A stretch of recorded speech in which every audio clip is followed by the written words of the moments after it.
প্রথম অধ্যায় জীবন পাঠ।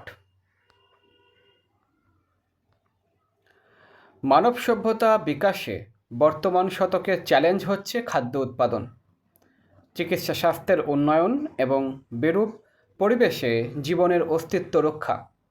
এসব ক্ষেত্রে জীববিজ্ঞানের ভূমিকা অপরিসীম।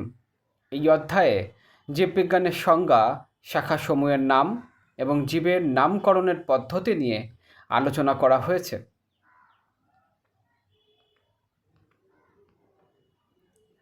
এই অধ্যায় শেষে আমরা জীববিজ্ঞানের ধারণা ব্যাখ্যা করতে পারব, জীববিজ্ঞানের প্রধান শাখাগুলো বর্ণনা করতে পারব, জীবের শ্রেণীবিন্যাস ধারণা ব্যাখ্যা করতে পারব, জীবের শ্রেণীবিন্যাসের প্রয়োজনীয়তা মূল্যায়ন করতে পারব, জীবের শ্রেণীবিন্যাসকরণ পদ্ধতি বর্ণনা করতে পারব, দ্বিপদ নামকরণের ধারণা ও গুরুত্ব ব্যাখ্যা করতে পারব, বাস্তব জীবনে জীবের শ্রেণীবিন্যাসের প্রয়োজনীয়তা সম্পর্কে সচেতন হব।